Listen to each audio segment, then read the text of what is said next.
시청자 여러분 안녕하십니까. 하강룡의 안전한 법률 시즌2 진행을 맡은 변호사 하강룡의 안전한 법률 시즌2 프로그램은 지금까지 여러가지 사건 사고를 주제로 진행해 왔습니다. 그래서 이 방송을 보고 저딴 사고와 관련하여 많은 도움이 되었다는 이야기를 듣기도 하는데요. 그만큼 이 프로그램이 시청자 여러분의 관심과 사랑을 받고 있다는 것이라 하겠습니다. 앞으로 더욱더 유익한 내용을 전하기 위해서 노력하겠습니다. 그럼 이번 주 하강룡의 안전한 법률 시즌2 시작하겠습니다.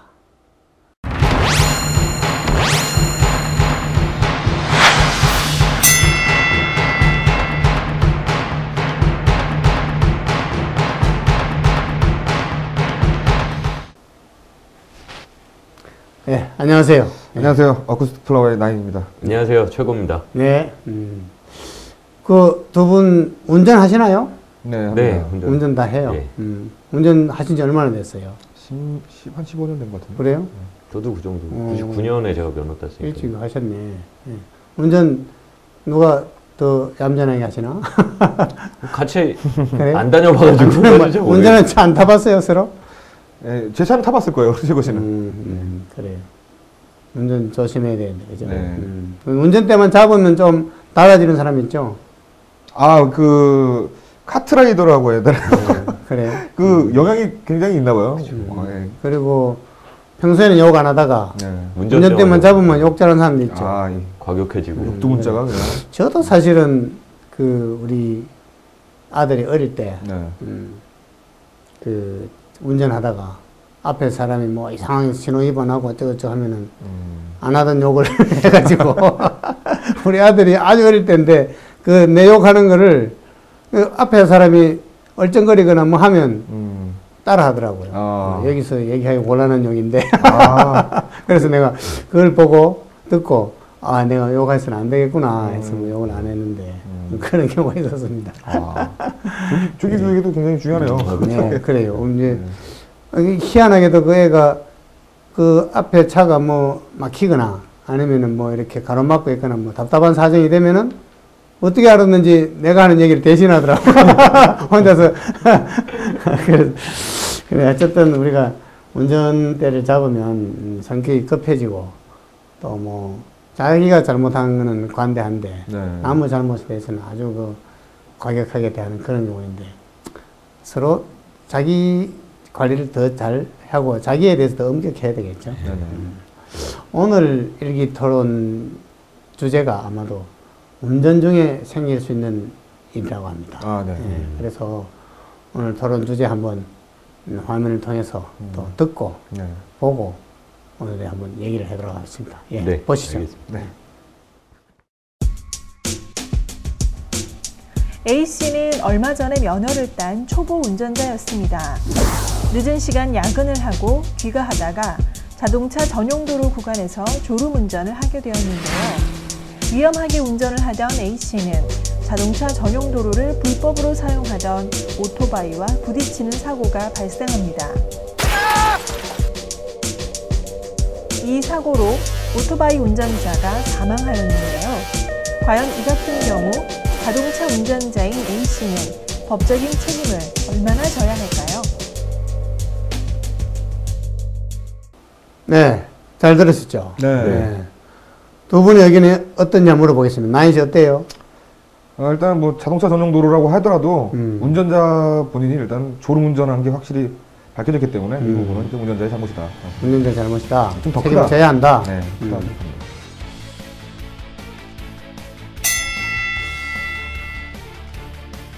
또 우리 최고 씨. 저는 일단 오토바이가 사고 원인을 제공을 했기 때문에 그 자동차 운전자한테는 이렇게 뭐 책임이라든지 오토바이가 들어와서는 안 되는 곳에 들어왔으니까 오토바이 운전자에게도 책임이 크고 네. 오히려 오토바이 운전자가 더 과실이 클 것 같은데.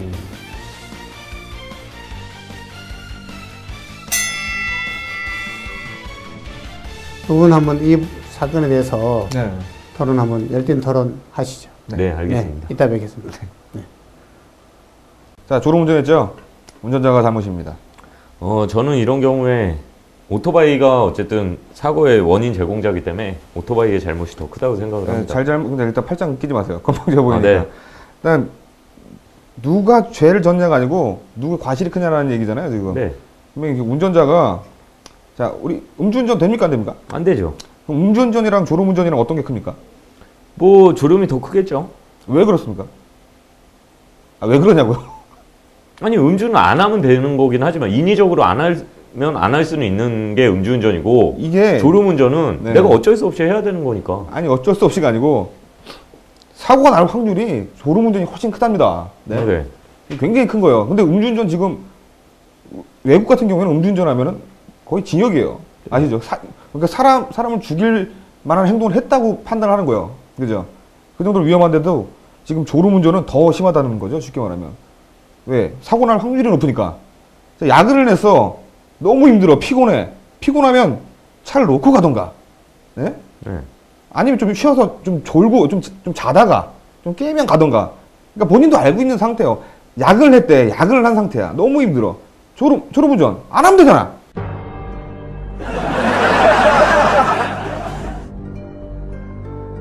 제가 드리고 싶은 말씀은 그러니까 그런 거죠. 졸음운전이라는 건 내가 아무리 졸지 말아야지 해도 안 된다는 거죠. 자기 마음대로. 그러니까 용서할 수가 있다는 거잖아요. 아니죠. 그게 뭐 운전자의 과실보다 저는 오토바이의 과실이 더 크다는 거죠. 자, 왜냐하면 만약에 졸음운전이 아니었어. 멀쩡히 가고 있는데 오토바이 끼어들어요. 근데 그렇게 사고가 났어. 네. 그랬으면 오토바이 과실이 좀 큽니다. 더 자. 큽니다. 예? 근데 졸음운전이야. 미처 방어할 수도 없는 상황인 거야. 그러니까 빠져날 구멍이 없죠. 왜? 일단 결과적으로 나왔어. 판명이 됐어. 뭐가? 졸았대. 운전자가 좋은 거야 지금 이 상황은. 우길 수도 없는 상황이야. 이 상황에서 어떻게 해명할 겁니까? 나 졸음운전했는데 얘가 끼어들었어. 아니 보지도 못했잖아. 순간 사고가 났으니까. 근데 졸음운전이 아니야. 멀쩡히 가고 있는데 이 오토바이가 자동차 전용도로로 들어왔어. 근데 미처 피하지 못하고 사고가 난 거야. 분명히 과실은 당연히 오토바이 쪽에 있습니다. 네? 당연한 거예요. 당연한 건데 졸다가 졸음운전 하다가 사고가 났대. 결론이 났어. 이거는 어떻게 해명할 거라고 지금 말씀하시는 겁니까? 그러니까 저 보세요. 말씀 잘하셨는데 어쨌든 자동차 전용 도로예요. 네. 오토바이가 들어온 자체가 잘못이에요. 네, 잘못이에요. 네, 맞아요. 그렇기 때문에 사고 원인 제공을 오토바이 운전자가 한 거지 이 사람이 졸음운전으로 인해 사고가 난 거보다 이 사람이 원인 제공을 했기 때문에 저는 오토바이의 과실이 더 크다는 거죠. 자, 우리가 저번에도 한번 제가 말씀드렸던 것 같은데 자전거랑 사람이랑 부딪혀도 자전거가 더 크죠? 과실이? 그죠? 오토바이랑 사람이랑 부딪혀도 오토바이 크죠? 그죠? 일반적으로 그렇잖아요. 네. 자, 자동차가 일단은 쌍방이라고 칩시다. 그냥 서로 잘못했어. 뭐 신호를 잘못 보고선 서로 똑같은 과실에 해서 박았어. 그럼 누구의 과실이 큽니까? 자동차랑 오토바이요? 예. 당연히 자동차가 크죠. 이게 일반적인 상식입니다. 그죠? 네. 근데 이 사람이 고의가 됐든 뭐가 됐든 이 오토바이 운전자가 잘못을 했어요. 그 조정도에 왔어. 뭐 빨리 가려고 했는지, 뭐 어떻게 추월을 하려고 했는지 모르겠지만, 들어왔대. 들어왔을 때, 그것조차 안전거리 미약보죠. 쉽게 말하면. 뒤에서도. 네?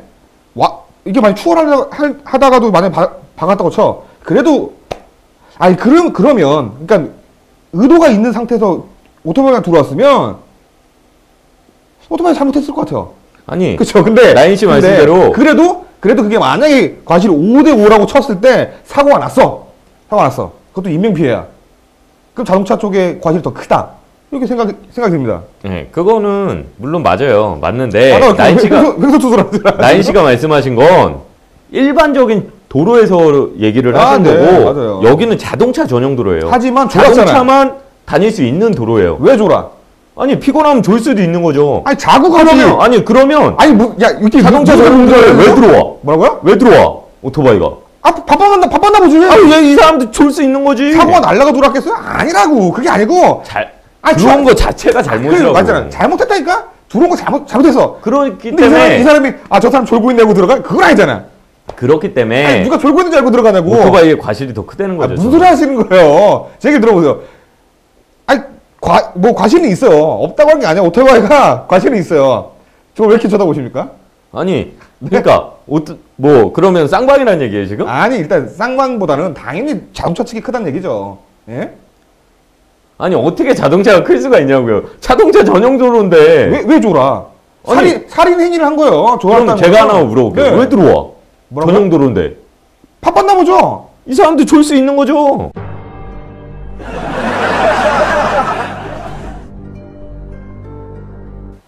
자 보세요. 제가 아까 자. 말씀드렸습니다. 이 사람이 맨정신이야. 사람이 들어와. 그 오토바이가 들어왔어. 제가 말씀드렸죠. 이 사람의 과실이 더 클 수 있다. 얘기했죠. 얘기했습니다. 네. 일부러 들어왔을 수도 있으니까. 자, 인지가 돼. 봐, 인지가 돼요. 인지가 되는 상황에서도 만약 사고가 나. 그럼 어쩔 수 없는 거 아닙니까? 이 사람도 피해 본 거 아닙니까? 운전자도? 그럼. 그러니까 당연히 이 사람들도 과실이 있다고 내가 얘기를 했어요. 더 클 수도 있다. 얘기했어요. 자, 중요한 건 뭐야? 운전을 하는데 운전자가 졸음을 운전하는 거야. 아니, 운전하는 사람 왜 조냐고. 졸 수는 없는 거잖아. 졸 수도 있는 거지. 근데 봐. 아니, 졸 수 있어요. 졸 수 졸음이라는 있는데, 게 졸수 내 마음대로 있는데. 조절할 수 있는 거예요? 졸 수 있는데 사고가 난 거야. 결과적으로. 그러니까 잘못된 거잖아. 그죠? 졸 수 있어요. 왜 못 졸아? 졸 수 있어. 졸 수 있는데 졸음 운전을 하다가 결과적으로 사고가 났기 때문에 운전자는 빼도 박도 못하는 거죠.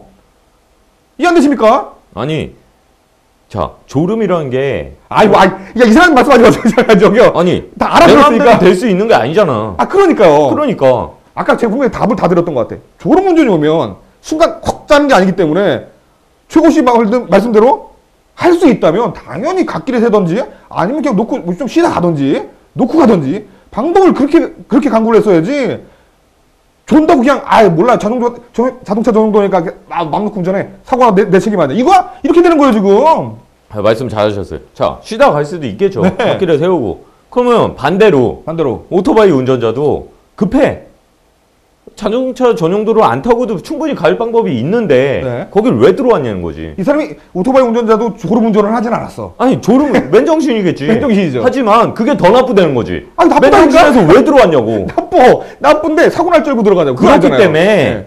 원인 제공을 했기 때문에 원인 제공을 저는 했지만 오토바이 운전자가 더 과실이 크다는 거죠. 자, 원인 제공을 했지만 자, 이럴 필요 없어요. 일단 우리는 결과적으로 우리 결론 내리고 변호사님 말씀 듭시다. 알겠습니다. 자, 저 결론 내리세요 먼저. 네. 똑같은 말씀을 드리고 똑같은 말씀을 드리다 보니까 대답도 똑같은 대답만 들어요. 일단 저는 결론 내리겠습니다. 일단은 그 원인 제공을 한 그 오토바이 운전자가 과실은 있습니다. 있지만 결과적으로 정신이 그러니까 멀쩡하지 않은 상태에서 음주운전도 아닌 음주운전도 죄지만 졸음운전 말도 안 되는 상황이죠. 졸음운전을 한 그로 인해서 사고가 났어. 그렇기 때문에 결과적으로 운전자의 잘못이 더 크다. 그래서 과실이 더 크다. 이렇게 저는 결론 내겠습니다.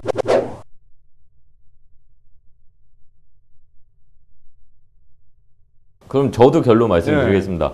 자, 어찌됐건 이 사람이 졸음운전을 한 것도 물론 잘못이에요. 뭐 안 쉬다 간 것도 잘못이긴 하지만 제가 드리고 싶은 말씀은 제가 항상 얘기하잖아요. 원칙적인 거를 저는 항상 말씀을 드리잖아요. 아니 자동차 전용도로인데 왜 들어왔냐는 거지. 물어보지 말고 그렇기 때문에 그렇기 때문에 네. 자동차 전용도로에 들어온 이 사람의 저는 과실이 더 크다는 거죠. 사고 원인 제공을 했기 때문에. 예. 그래서 저는 오토바이 운전자의 과실이 더 큽니다. 라고 결론 내리겠습니다.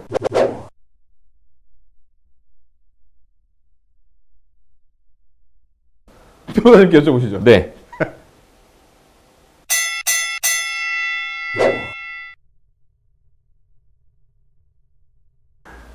예. 토론 잘 들었고요. 지금 목이 다셨어요. 그 어지간히 또 열띤 토론했는데, 네.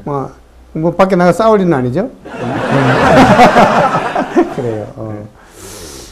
어떻습니까? 내가 다른 질문 한번 조금 다른 사안을 좀 조정해서 질문 한번 할게요. 나인 씨한테 물어볼게요. 오토바이가 만일에 이게 갑자기 끼어들었다면, 또 뭐 오토바이가 중앙선 침범해서 왔다면 어떨까요? 졸음운전이냐 아니냐가 중요한 것 같아요. 오토바이가 중앙선 침범에 왔다면 어떻게 될까요? 마찬가지로. 책임이 있다. 네. 완전히 고속도로, 경부고속도로 같이 그야말로 자동차만 다니는 고속도로를 하면 어떨까요? 그게 예.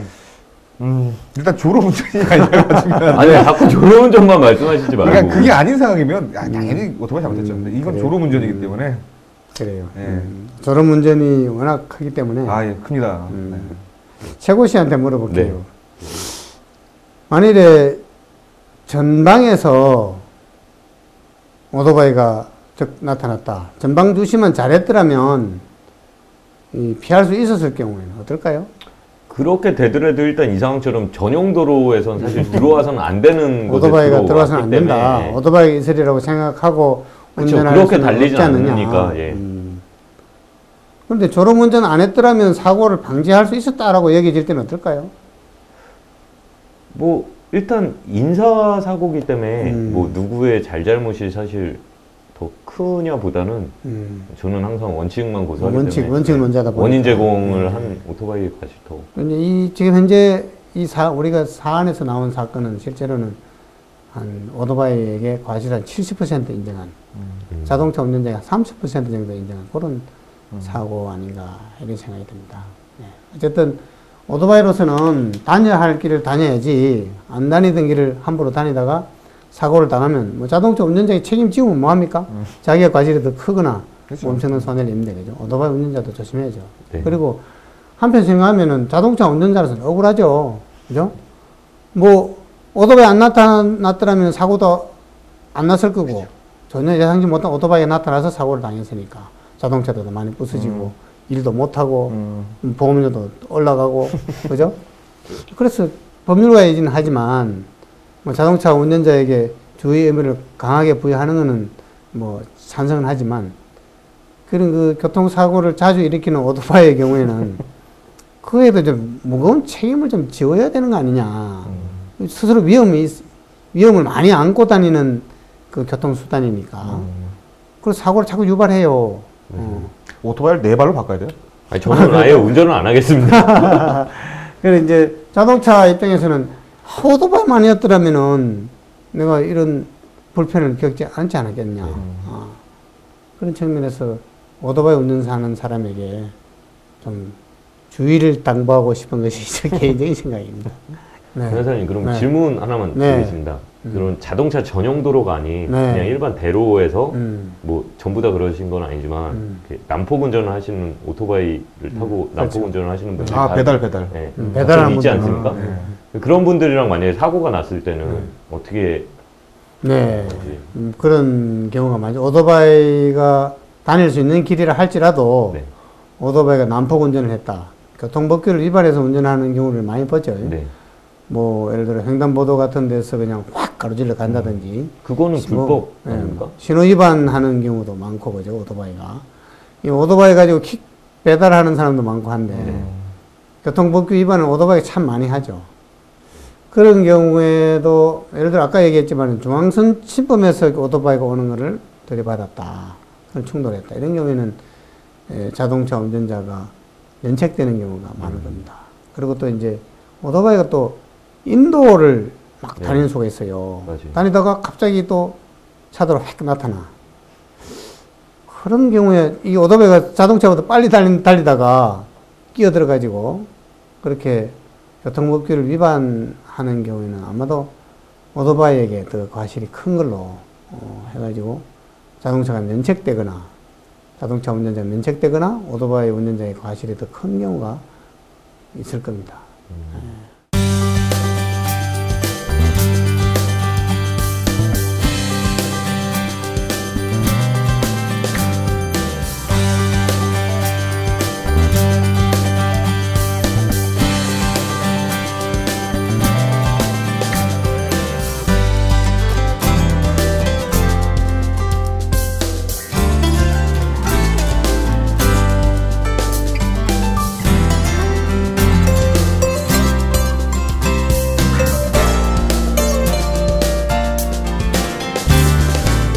네, 그럼 잠시 후에 법대로 합시다. 그래서 다시 뵙겠습니다.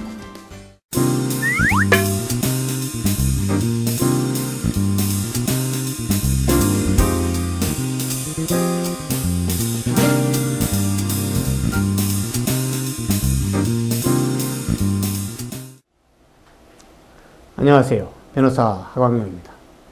여러분은 가족 중에 어느 한 사람이 많이 아프다면 어떻습니까? 예, 급히 수술을 해야 되는데 수술비가 없어서 혹은 치료를 받아야 하는데 치료비가 없어서 고생하신 적은 있으십니까? 오늘 준비된 영화는 이와 관련된 영화입니다. 예, 존 큐라는 영화입니다. 네, 이 영화 보셨습니까? 네. 네. 네. 기억이 가물가물하네요. 그래요. 오래된 영화죠. 오래됐죠. 네, 기억이 네. 좀 가물가물합니다. 그래요. 그 아버지의 아들에 대한 사랑, 뭐 이와 관련된 영화이고 또 뭐 그런데 이제 아버지의 사랑이 아주 과격하게 표현되는 거죠. 아, 저 일단 화면 보고서 말씀해 주시면 안 될까요? 기억이 좀 가물가물해요. 아 그래요? 네. 그러면은 이 영화에 대한 소개를 네. 먼저 보고 네. 네. 듣고 그 주제가 또 뭔지도 네. 봐야 하니까 그죠? 네. 한번 보시죠 그래. 알겠습니다. 네.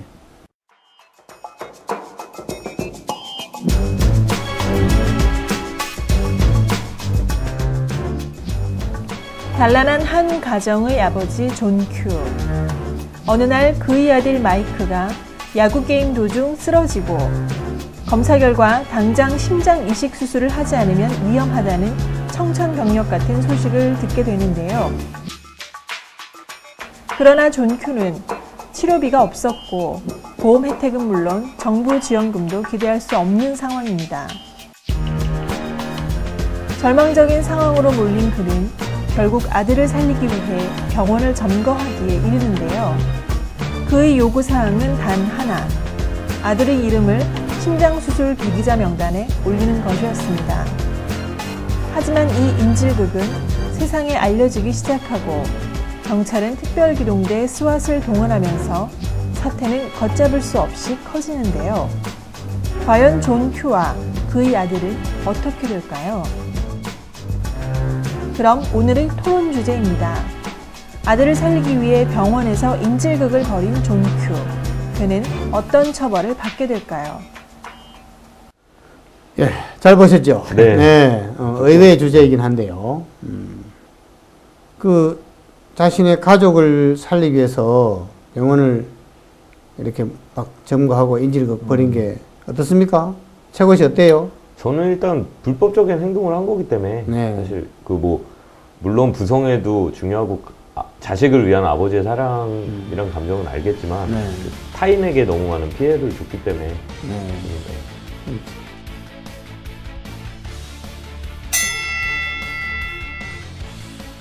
이건 이제 제 쪽으로 이제 해석을 하자면 악의적인 행동이 아니었기 때문에 이것도 부정해가 느끼는 부분이고 또 깊게 들어가면 또 이제 그 얘기는 이제 토론하면서 말씀드리겠지만 네. 이 부분은 좀 선처할 수 있는 부분이 있을 거다라고 생각해요.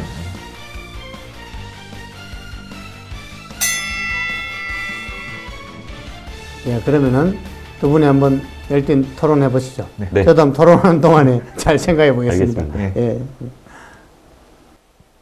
자, 저는 이 아버지가 물론 병원을 점거한 게 더 저는 크다고 생각을 합니다. 잘못된 거예요. 불법적으로. 잘못된 네. 겁니다. 일단 다른 방법이 없었다고 저는 보고요. 예? 뭐 없었으니까 그런 이 상황 최후의 자체를 방법이 만들었다는 거는 분명히 이 아버지 당연히 잘못된 거죠. 잘못된 건데 피해도 많이 줬다고 생각이 들고 잘못됐다고 생각을 하지만 자기 아들을 구하기 위한 마지막 수단이었다. 그러니까 악의는 없었다. 악의는 네. 없었기 때문에 좀 과실상계를 좀 받아야 된다. 저는 이렇게 좀 호소합니다. 그러니까 저는 그래요. 물론 하나뿐이 없는 자식이기 때문에 아버지 입장에서 누구나 부모라면 나인 씨도 그럴 수 있는 거고 저도 그럴 수 있는 상황이 될 수도 있어요. 하지만 문제는 이 아들을 구하기 위해서 다른 더 응급 환자들이 더 많았을 수도 있다는 얘기죠. 병원에. 당연히 예. 이게 그렇기 때문에 이 2차 사람들이 피해가 있어요. 예, 더 많은 사람들이 피해를 받기 때문에 저는 이거는 더 엄중하게 처벌을 해야 된다는 거죠. 그러니까 이거는 뭐냐면 전 정으로 좀 호소하고 싶어요. 이게 그러니까 우리나라 시선에서는 말이 안 되는 거예요. 그러니까 딱 봐도 제가 뭐 어떻게 이럴 수 있지 않을까라고 생각을 하는 거지 이래 된다고 하는 건 아니에요. 네. 왜냐면 우리나라에서 이런 일이 벌어진다는 건 말이 안 됩니다, 이거. 그죠. 말이 안 되는 거지만 이게 외국이다 보니까 외국의 의료법이 굉장히 심합니다. 저희 나라처럼 잘 돼 있지가 않아요. 아, 우리나라라고 표현하시는 거예요? 저희 나라라는 아, 나라는 미안하다. 없습니다. 아, 네. 미안합니다. 네.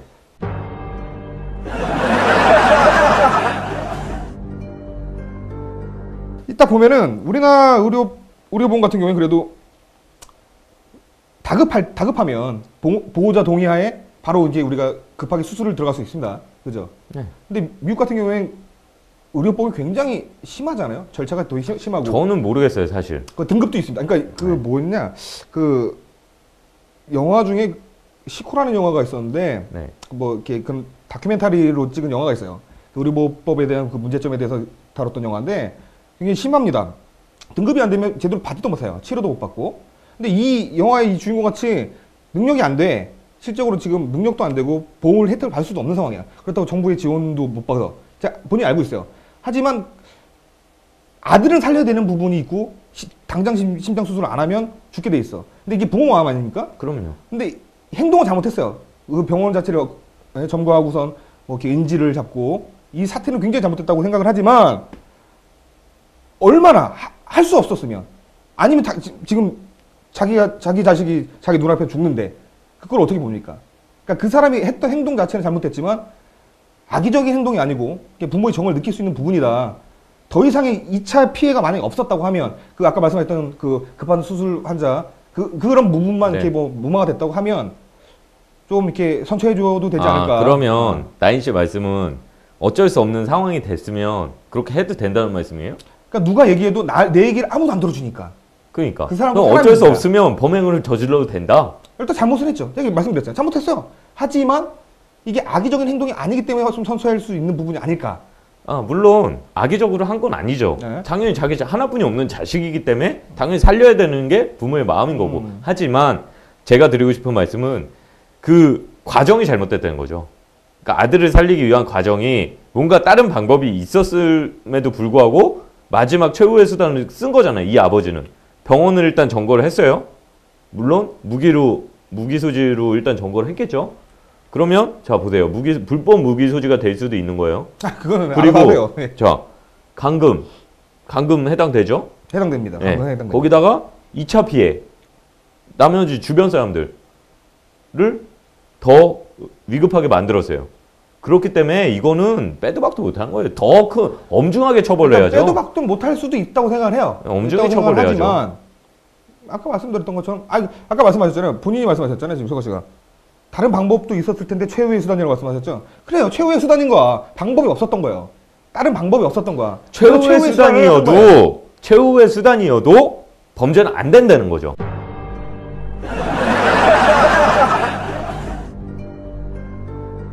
저는 그러니까 뭐 또 말씀드리지만 그러니까 물론 악의적으로 하는 행동들은 아니에요.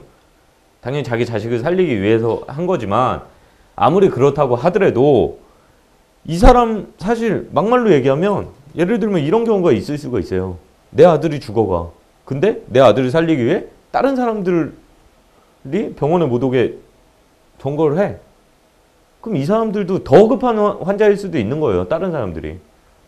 더 위급한 환자가 있을 수도 있는 상황이고 그렇기 때문에 이거는 뭐 물론 악의적이 아니었지만 이런 거를 선처를 해주다 보면 더 2차적인 상황이 더 큰 피해가 발생을 한다는 거죠. 그렇기 때문에 저는 이거는 선처를 해줄 수가 없다고 생각을 하는 거예요. 이게 최후의 수단이 아니면 어떤 방법이 있었을까요? 뭐 최욱 씨 같은 경우에는. 뭐 사실 미국의 의료법은 제가 잘 몰라요. 네. 하지만 뭐 그렇겠죠. 뭐 예를 들면 이 아버지가 대출을 받아서 사실 했을 수도 있을 거고 뭐 방법은 있었겠죠. 정말 이 아버지가 영화에서 보면 돈도 없었고 여건이 안 되는 거야 네. 지금. 그러니까 우리나라에서 쓰면 뭐 그런 뭐 업체들 통해서 뭐 해서 수술을 시켰을 수도 있는 거고. 그러니까 우리나라하고는 너무 차원이 틀리니까 쉽게 말하면 우리는 만약에 일단 선수술 하지 않습니까? 네. 돈이 없으면은 자식이 그 정도의 위치에 돼 있어 살리고 싶어. 그러면 부모 마음은 자기 장기라도 띱니다. 그럼요. 맞죠? 네. 대출 못 받는 상황이야. 맞아요. 그죠? 그런 상황입니다. 그죠? 근데 미국 같은 경우는 그게 안 되는 거야 지금. 모든 여건이 안 되는 상황이에요. 그러니까 자식 하나 살리고 싶어가지고 살리겠다는 일념하에 자기가 죽어도 상관없다고 생각을 한 거예요. 그 행동 자체는. 그리고 이 사람 봤지 않습니까? 영화 보셨잖아요. 네. 정말 악당이 아니야. 알아요. 그런 평범한 가정이었죠. 그런 네. 사람이었기 때문에 오히려 그게 공감이 되는 거예요. 그냥 아들 하나 살리고 내가 죽어도 돼. 이런 마음이었던 거죠. 그러니까 부모의 마음으로 생각을 해보면, 그러니까 잘못한 건 맞지만, 잘못해서 이제 벌은 당연히 줘야죠. 당연히 벌은 줘야 되지만, 어느 정도 이렇게 좀 선처를 해줄 수 있는 부분이 분명히 있지 않을까. 사람이기 때문에. 근데 이거의 하나의 예로 이제 더 사회가 좋아질 수 있는 부분이고, 그 피지배층에 있는 사람들조차 또 혜택을 많이 받을 수 있는 상황도 될 수도 있다고 생각을 하기 때문에, 오히려 이게 좋은 예로 그냥 선처해줄 수 있지 않을까. 저는 그렇게 생각을 합니다. 물론 아버지의 마음으로 그럴 수는 있어요. 하지만 이 아버지의 마음만 중요한 게 아니에요.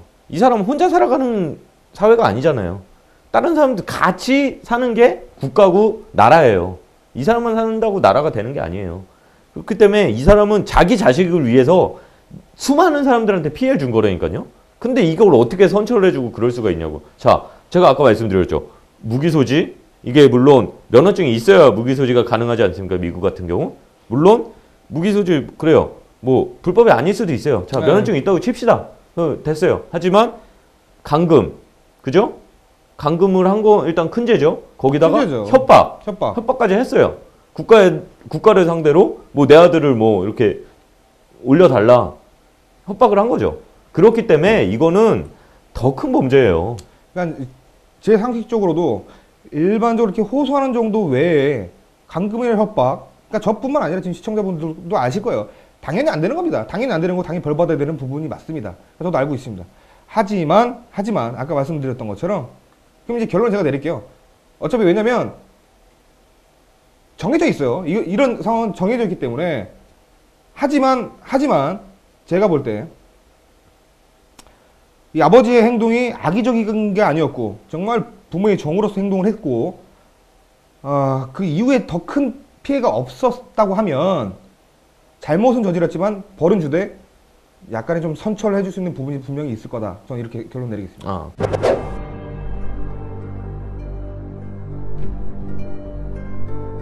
그러면 저도 결론 내리겠습니다. 물론 부모의 정이라는 거 저 알고 있습니다. 부모는 누구든지 자식을 위해서 뭐든지 할 수 있는 게 부모기 때문에. 하지만 제가 아까 말씀드렸다시피 절대 혼자 사는 사회가 아니에요. 그리고 이 아들을 살리기 위해 다른 수많은 사람들한테 피해를 준 거예요. 이 병을 전거로 했기 때문에. 그렇기 때문에 이거는 더 엄중히 저는 처벌을 해야 된다고 강력하게 저는 말씀드리겠습니다. 네.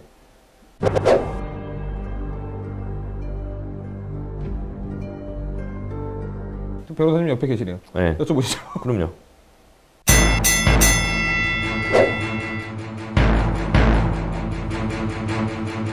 네. 아주 토론 잘 들었습니다. 네, 오늘 너무 열뛰어요. 네. 저도 이 여러 가지 생각을 하게 된 두 분 토론들이 나인 씨 얘기할 때는 나인 씨 얘기가 옳은 것 같고 최고 씨 얘기할 때는 최고 씨 옳은 것 같고 저도 그래요.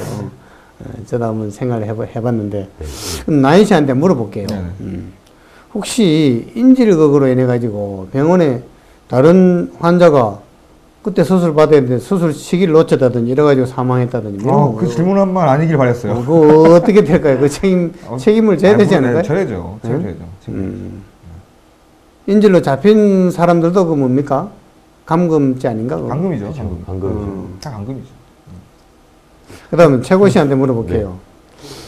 만일에 이제 사회적인 제도가 이렇게 제대로 완비가 안 돼가지고 아들을 구할 방법이 없어. 의사들한테 협박 안 하면 이게 진료할 방법이 없어. 혹시 이게 무슨 법률상으로 긴급 피난 내지는 뭐 이런 건 안 될까요, 이게?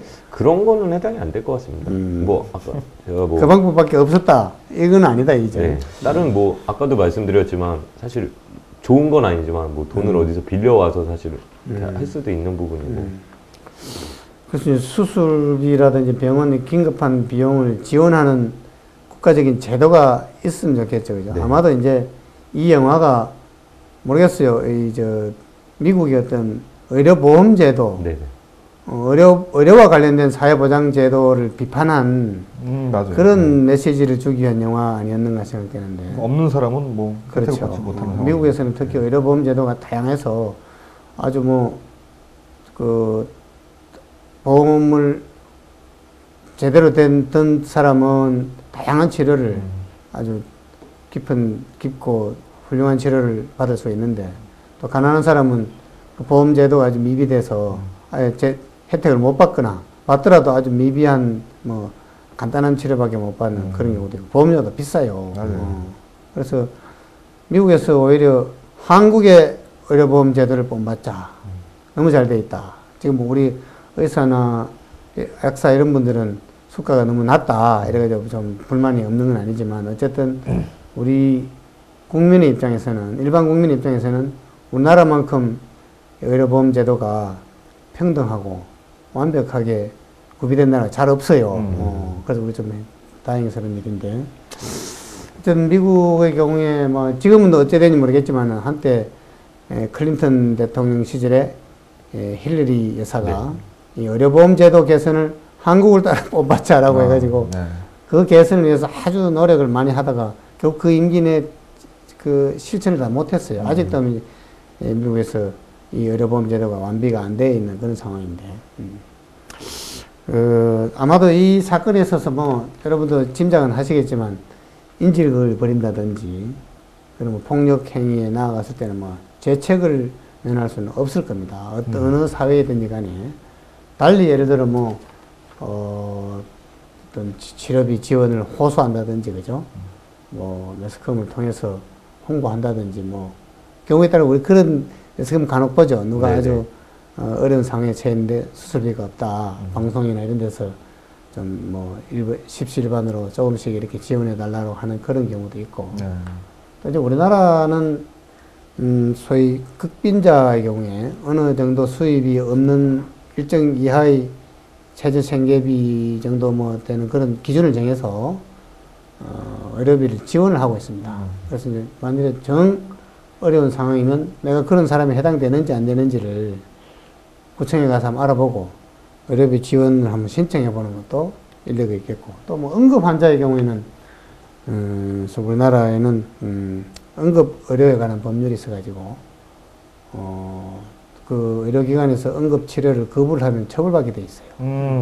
돈을 준비를 못했더라도 처벌받게 돼 있고, 또 병원에서 그런 응급 치료를 했을 경우에는 만일에 그 치료를 받은 가족이나 이런 분들부터 돈을 못 받았을 경우에 그 치료비를 응급 의료 기금에서, 응급 의료비 기금이 있는데 거기에서 돈을 달라 청구를 할 수 있는 그런 근거도 있어요. 그만큼 우리도 이제 이런 그 돈이 없어서 또는 뭐 연락이 잘 안 돼서 뭐 가족도 없는 사람도 있을 수 있잖아요. 노숙자 이런 사람들의 경우에도 응급 환자가 발생했을 때 실제로는 뭐 국가기관에서 그 기금, 응급 의료비 기금에서 지원해서 수술 받게 하고 치료를 받게 하는 이런 제도도 되어 있습니다. 뭐 저도 토론하면서 사실 느낀 건데 네. 진짜 이 대한민국이라는 나라가 의료보험이 진짜 잘 돼 있다는 걸 다시 그렇죠. 한번 느껴보고 감사드리고요. 네. 대한민국 국민이라는 누구한테 걸 감사드리는 거야? 자랑스럽게 생각합니다. 우리나라에 대해서 나라에 그렇죠. 대해서 감사하는 국가에 거예요. 대한 감사한 거죠. 그렇게 얘기를 하세요. 네. 우리 시청자 여러분도 잘 아실 거예요, 그죠? 그래서 아마 이런 경우에 순리적으로 또 그냥 국가 사회나 사회단체에서도 이런 경우가 없도록 우리 국민들의 그 재산과 생명 이런 걸 잘 보호하도록 뭐 제도나 이런 시스템을 잘 갖춰야 되겠다. 네. 이렇게 생각됩니다.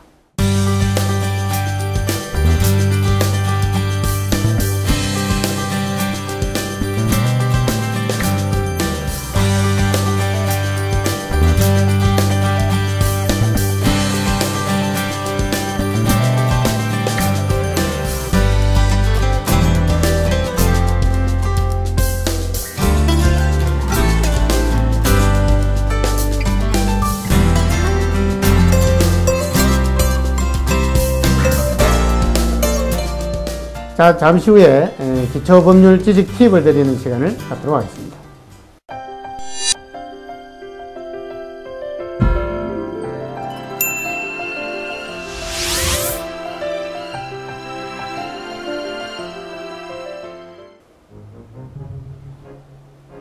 안녕하세요.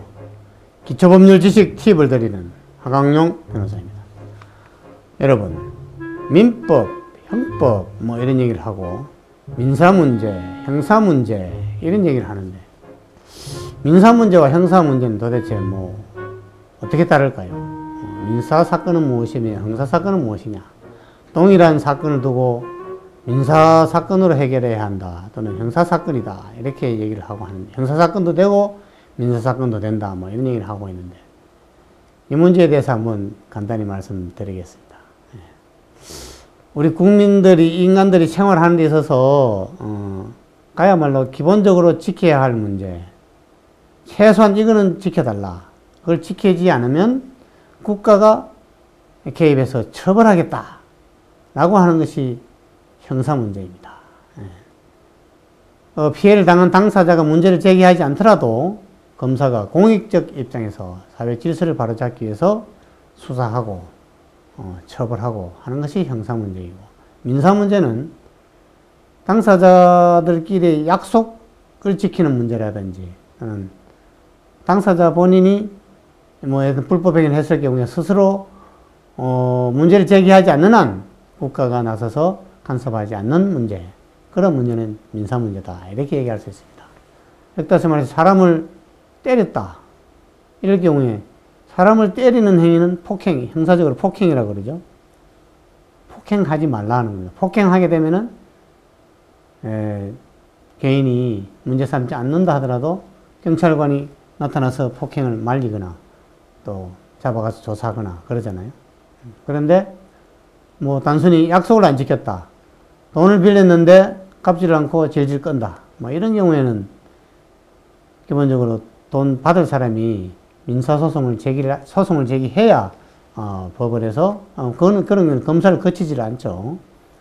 바로 법원에서 줄 의무가 있는지 없는지 줄 의무가 있다면 얼마를 줘야 하는지 뭐 이렇게 판단하게 되고 그 판단을 하게 되면은 그 판결에 의해서 집행을 할 수 있도록 하는 권능을 부여하는 그런 것이 민사사건입니다. 예를 들어 뭐 집에 이렇게 임대를 했는데 임차인이 뭐 월세를 안 낸다든지 뭐 이래가지고 나가라고 할 때 안 나간다든지 이럴 때 스스로 합의해서 나가면 그만이지만 안 나가면은 결국 나가게 해달라 나갈 수 있는 국가기관이 들어서 나가게 해달라라고 할 것 같으면은 명도 소송을 제기해서 이런 결국 민사 문제를 제기하게 되는 겁니다. 다만 민사 문제라고 해서 그것이 형사 문제가 아니다. 형사 문제는 항상 뭐 거의 민사 문제가 따릅니다만은 돈을 빌렸는데 애초부터 돈 갚을 생각과 능력도 없으면서 빌렸다. 즉 상대방을 거짓말을 해가지고 돈을 빌렸다. 이렇게 되면은 민사 문제도 썩였기 때문에 불법행위 문제도 있겠지만은 사기죄의 죄책을 지게 되겠죠. 형사 문제도 되고 민사 문제도 된다 이런 얘기입니다. 그런데 형사 문제는 동일한 사건에 있어서 그 사람이 그 사회에 끼친 나쁜 행동 때문에 그것을 국가가 처벌하는 겁니다. 처벌하는 것은 개인에게 무슨 빚 갚아라라고 강요하는 건 아니고 그야말로 처벌로 끝나는 겁니다. 처벌했지만 처벌받았다고 해서 민사 책임이 사라지느냐? 그렇지 않습니다. 처벌받았다 하더라도 피해를 당한 사람이 그 가해자에 대해서 민사소송을 제기를 해서 피해를 입은 돈을 달라라고 해서 갚아라 하는 판결을 받으면 그 판결로 강제 집행을 할 수 있게 되는 것입니다.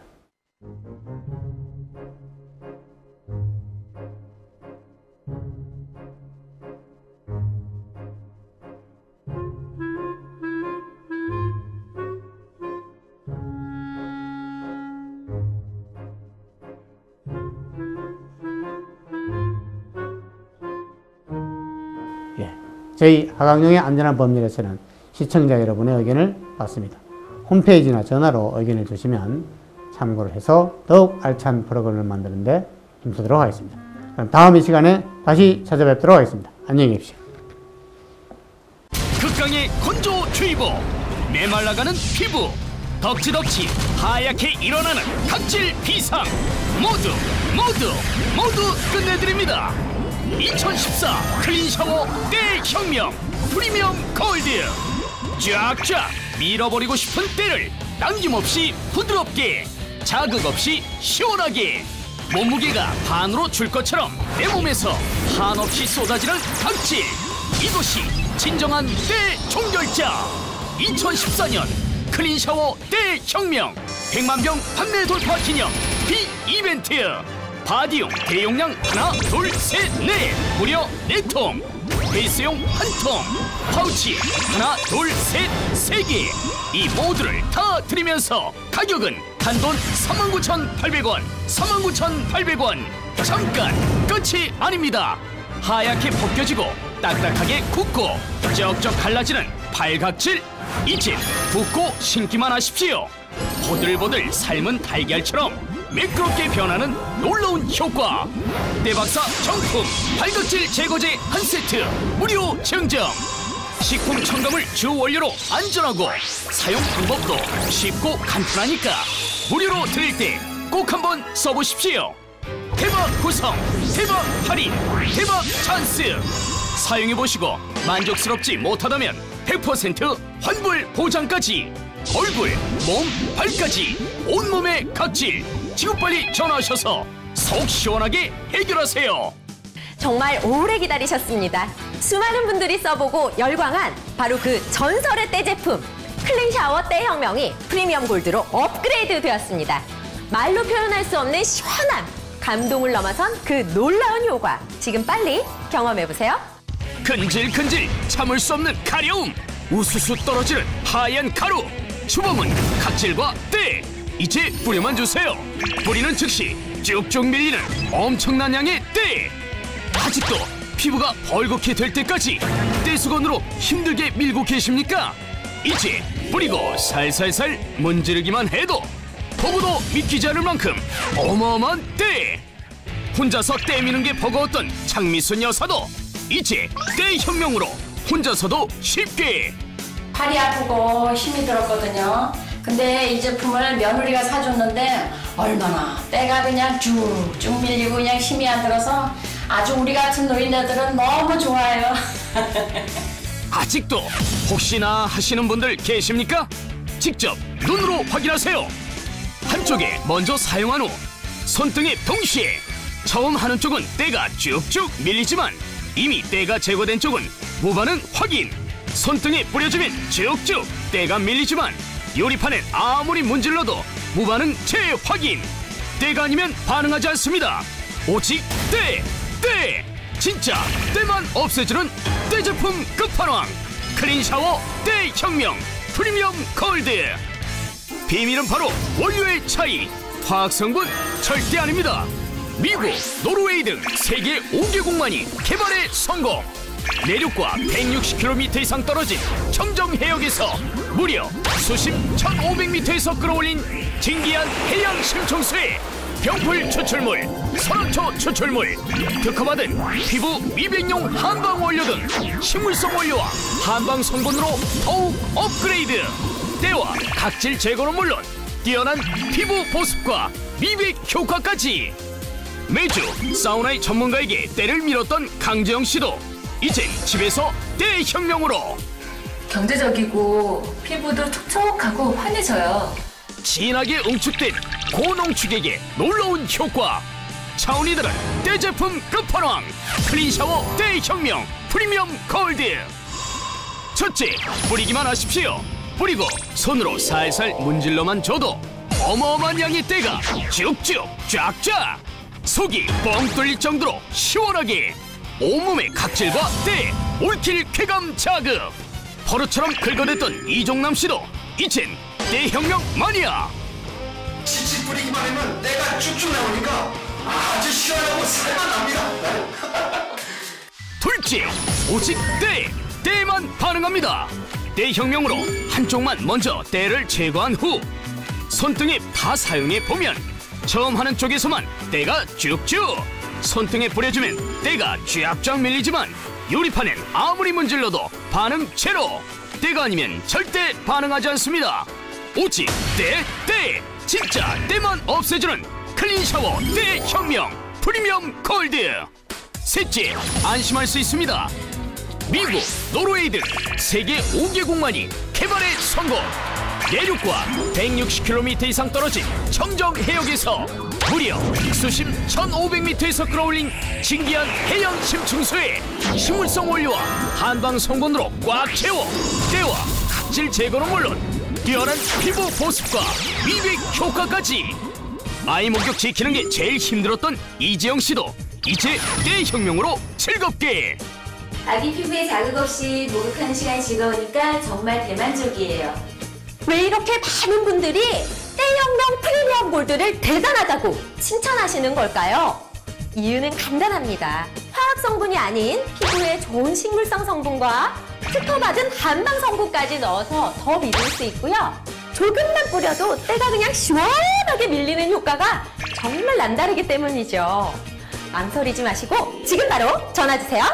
극강의 건조주의보, 메말라가는 피부, 덕지덕지 하얗게 일어나는 각질 비상 모두 끝내드립니다. 2014 클린 샤워 때 혁명 프리미엄 골드.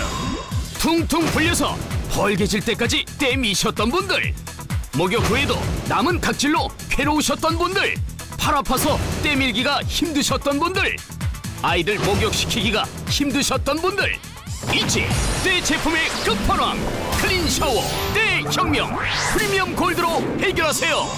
2014년 클린 샤워 때 혁명 100만 병 판매 돌파 기념 빅 이벤트. 바디용 대용량 하나 둘 셋 넷 무려 4통, 베이스용 1통, 파우치 하나 둘 셋 3개, 이 모두를 다 드리면서 가격은 단돈 39,800원 39,800원. 잠깐 끝이 아닙니다. 하얗게 벗겨지고 딱딱하게 굳고 쩍쩍 갈라지는 팔각질, 이제 붓고 신기만 하십시오. 보들보들 삶은 달걀처럼 매끄럽게 변하는 놀라운 효과. 때박사 정품 팔각질 제거제 한 세트 무료 증정. 식품 첨가물 주 원료로 안전하고 사용 방법도 쉽고 간편하니까 무료로 드릴 때 꼭 한번 써보십시오. 대박 구성, 대박 할인, 대박 찬스. 사용해보시고 만족스럽지 못하다면 100% 환불 보장까지. 얼굴, 몸, 발까지 온몸의 각질 지금 빨리 전화하셔서 속 시원하게 해결하세요.